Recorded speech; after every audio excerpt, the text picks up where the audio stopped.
Bien, buenos días tengan todos.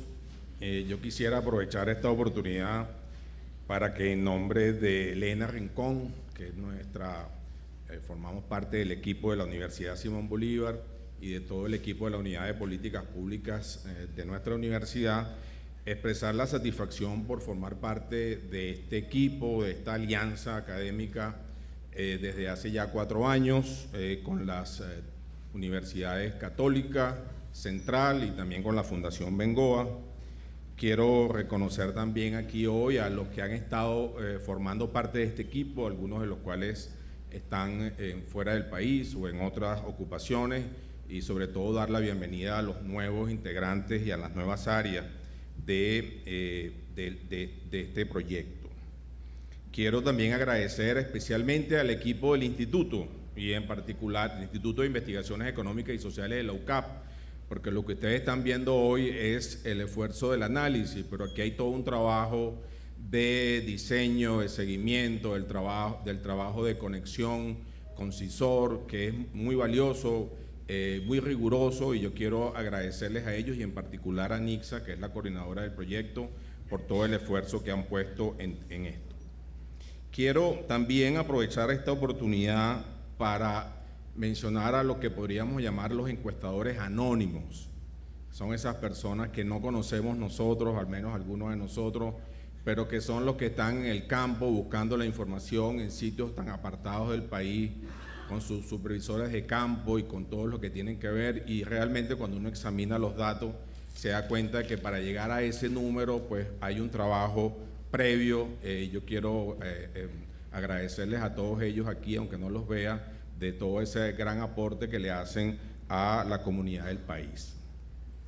Quiero también, porque esto es importante señalarlo, cuando comenzamos con este proyecto, lo hicimos teniendo en mente a gente como ustedes, que son usuarios de información en distintas vías, sea porque están en los medios, porque están en las universidades, porque están en grupos políticos, porque están en grupos sociales, en grupos académicos en general. Porque la mayor satisfacción que podemos sentir es que esto se use y que se use para mejorar la vida de los venezolanos. Esa es la intención de este proyecto, y verlos aquí con el interés que ha despertado es para nosotros muy satisfactorio. Y quiero también, de la parte final, pero no por ello menos importante, agradecer a nuestras autoridades, a las autoridades de las 3 universidades, en particular a la rectora Cecilia García Arocha, al rector Virtuoso, al rector Blanchard, y en nombre de ellos a las autoridades de esas universidades, porque sabemos el valor que le dan a este aporte, y en nombre de ellos a todos los miembros de la comunidad de las universidades venezolanas, tanto públicas como privadas, porque esto ratifica el esfuerzo y el cariño que tenemos en las universidades del país por la gente y por las cosas que podamos aportar al bienestar de ellos, de tal manera que para nosotros es satisfactorio que expresarle a ellos como representantes de nuestras universidades ese aprecio y esa valoración que tenemos. Bien, entrando en lo que significa el tema de salud. ¿No está ahí? Estaba ahí. Ahí está. Muy bien.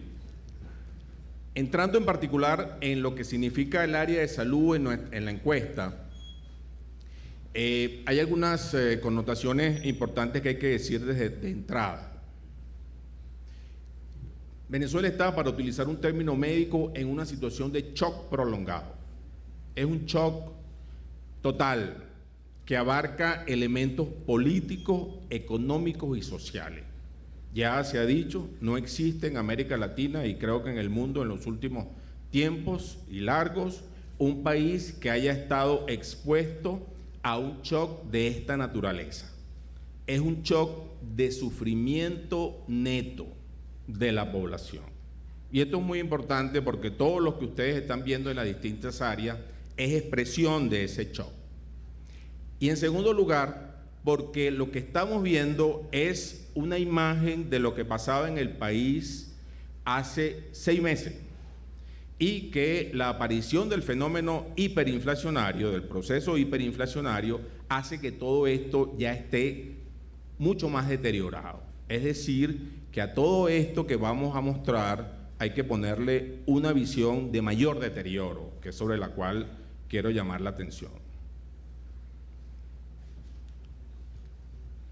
Bueno, cuando nosotros revisamos los objetivos de la encuesta para el año pasado, ahí se ubicaron tres grandes objetivos. En primer lugar, las tendencias en la edad de la población, porque como vamos a ver y se había dado también en otras encuestas, esto es muy importante a los fines de políticas de salud, pero también nos centramos en los efectos en los más vulnerables, y especialmente en las madres y las madres embarazadas y en los niños. Debo decir de entrada que la mortalidad materna en Venezuela ha aumentado 30% desde el año 98, y eso significa uno de los 3 países en los cuales ha aumentado la mortalidad materna en América Latina y el Caribe. En los demás países lo que ha habido es reducción de la mortalidad materna. Y finalmente un elemento importante, que es la protección financiera que teníamos en las otras encuestas. Siguiente. Bueno, en cuanto a la edad de la población, lo que es bueno señalar es que el país prácticamente el 40% ya tiene más de 35 años, 36%. Es decir, que estamos entrando lentamente, pero de manera sostenida, en un patrón de enfermedad y salud propio de países en los cuales las enfermedades crónicas son las predominantes. Sin embargo, cuando nosotros colocamos la lupa en los aspectos preventivos fundamentales, como es, por ejemplo, la atención materna, encontramos que hicimos una discriminación, las personas que reportaban que tenían niños nacidos desde el 2012 y aquellas mujeres que estaban embarazadas en el momento que se hizo la encuesta. Para el año, las personas que decían que habían tenido niños desde el año 2012, un cambio importante que se está apreciando es que en aquel momento el 45% eran atendidos en servicios de gestión privada y sin embargo la mayor frecuencia de esa atención se hace en hospitales y maternidades públicas, que es la barra que ustedes ven de mayor tamaño. Cuando comparamos entonces los servicios en este momento, el año pasado, cuando las personas que contestaron la pregunta estaban embarazadas, notamos que ya hay un desplazamiento, como ustedes han visto también en otras áreas, en el área educativa, a servicios de gestión pública. Y eso se debe a que el costo de los servicios de gestión privada ha aumentado y la gente entonces se desplaza a los servicios de gestión pública en un 57%. Y lo notable aquí es que el 5%, 4,5% de esas personas reportaban que no se controlaban el embarazo. Eso significa, si uno calcula que en el país hay aproximadamente unos 500.000 nacimientos al año, tenemos en este momento, o por lo menos para el año pasado, 25.000 mujeres con embarazo que no estaban siendo atendidos, por lo cual uno ya tiene evidencia de que el aumento de la mortalidad materna es posible que esté muy vinculado justamente a esa falta de atención. Siguiente. Cuando les preguntamos en qué momento del embarazo se empieza el control, en las personas que habían reportado nacimientos desde el 2012, indicaban que una cifra que pudiera parecer pequeña, pero el 1,5% señalaban que el control comenzaba en el 8º y en el 9º mes. Eso significa que directamente hay 7.500 mujeres, que los que están familiarizados con el campo médico saben, llegan a controlarse literalmente en situación de parto, ¿verdad? Cuando el parto ya está avanzado. Y eso, por supuesto, disminuye las posibilidades de que ese parto sea atendido adecuadamente y aumenta, por supuesto, los riesgos para la mujer y para el niño. Cuando hicimos la misma pregunta, pero en este caso para las mujeres embarazadas, aquí la situación es todavía más crítica. Muchas de ellas decían que estaban en el 8º mes y que habían comenzado el control en el 8º mes del embarazo. Eso nos da entonces una cifra mucho mayor, pasa de los 7.500 que estaba señalando a 15.000 mujeres embarazadas que el año pasado comenzaron su control prácticamente en el 8º mes del embarazo o en el 8º mes, con lo cual, por supuesto, los riesgos, insisto, aumentan. Siguiente. Ahora bien, cuando uno, y esto es una de las cosas importantes de la encuesta en COVID, porque es la utilización de lo que se denominan los quintiles por el índice de activos, que toma en cuenta el nivel educativo del jefe del hogar más los activos de la vivienda, uno puede encontrar inequidades importantes y que son críticas. En este caso es qué porcentaje de las mujeres del quintil 1, que son las del quintil de menores recursos, dice que cuando comienza el control está en el primer mes de embarazo. Bueno, podríamos decir que el 20% de las mujeres con menos recursos comienza el control cuando tiene un mes de embarazo, pero en el quintil 5, en el quintil de mayores recursos, es un poco más del 70%. Es decir, que esa brecha de atención abarca a un 60% de la población. Siguiente. Ahora, cuando le preguntamos si en los 2 primeros meses ya estaba controlado, casi el 100% de las personas en el quintil 5 de las mujeres del quintil 5 embarazadas, ya tienen control. En cambio, en las personas que están en el quintil 1 no llega al 40%.